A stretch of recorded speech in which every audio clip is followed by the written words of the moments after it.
ចូលមកដល់ថ្ងៃទី5នៃការសម្រកគីឡូហើយចាំមើលថាថ្ងៃនេះខ្ញុំនឹងញ៉ាំអ្វីខ្លះបញ្ជាក់ថានេះជាការសម្រករយៈពេលវែងមិនមែនជាការសម្រករយៈពេលខ្លីទេណាថ្ងៃនេះងើបមកដឹងមិនទេអ្នកនរគ្នាអារម្មណ៍ខ្ញុំគឺឃ្លានរបស់ជូររបស់ផ្អែមមែនទែនអញ្ចឹងគឺយើងមកញ៉ាំជាមួយនឹង Greek yogurt ដែល high protein មែនទែនមានទៅដល់8ក្រាមណាអ្នកនរគ្នា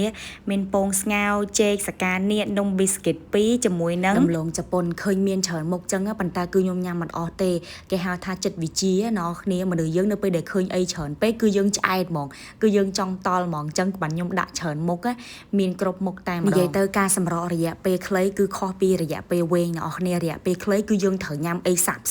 ហើយអត់អាចញ៉ាំអីដែលមានជាតិស្ករជាតិខ្លាញ់បានទេប៉ុន្តែគឺខ្ញុំសម្រករយៈពេលវែងមានន័យថាយើងនៅអាចញ៉ាំរបស់ដែលយើងចូលចិត្តបានហើយយើងមានក្តីសុខសំខាន់គឺយើងអាចស្រកបានរហូតមិនមែនយើងស្រកឲ្យដល់ពេលឃើញអីរបស់ឆ្ងាញ់គឺដាក់យកហ្មងខ្ញុំពីមុនគឺបែបនឹងអ្នកនរគ្នាពេលខ្ញុំទៅចិត្តម្ដងខ្ញុំនៅខ្មែរអីគឺខ្ញុំស្រកគីឡូឲ្យបាន2ទៅ3គីឡូបានខ្ញុំទៅចិនបានបើមិនអញ្ចឹងទេខ្ញុំញ៉ាំអាក្រក់ណាស់និយាយទៅក្តីសុខតែមួយរបស់ខ្ញុំគឺជាការញ៉ាំអញ្ចឹងអ្នកនរគ្នាគិតមើលថាក្តីសុខមានតែការញ៉ាំអញ្ចឹងគឺពិបាកគ្រប់គ្រងមែនទែនហ្មងប៉ុន្តែនៅពេលដែលយើងសម្រកបែបនេះបានណាគឺមានក្តីសុខហើយយើងអាចសម្រកគីឡូបានទៀតអញ្ចឹងឃ្លានផ្អែមឃ្លានជូរអីញ៉ាំទៅគ្រាន់ថាយើងញ៉ាំឲ្យដឹងបរិមាណអញ្ចឹងណាបើអ្នកនរគ្នាឃ្លានផ្អែមឃ្លាននំខ្លាំងណាយើងអាចយកផ្លែឈើអីមកជំនួសនំហ្នឹងក៏បានដែរតែបើសិនតែយើងឃ្លាននំហ្នឹងខ្លាំងមែនទែនជារបស់ដែលយើងចូលចិត្តយូរអ្នកនរគ្នាអាចញ៉ាំបាន1ម៉ាត់2ម៉ាត់អីចឹងទៅដូចនំមកកញ្ចប់អីគឺខ្ញុំញ៉ាំដល់2ខែអីអ្នកនរគ្នាសាហាវហ្មងបែបនេះទៅធ្វើឲ្យយើងមិនអត់ឃ្លានអ្នកនរគ្នាឥឡូវយើងមកញ៉ាំ matcha ម្ដងអស់ពីផឹក matcha ឥឡូវយើងមកផឹកតែចិនម្ដងនិយាយទៅគឺអត់មាន calorie ណាអ្នកនរគ្នា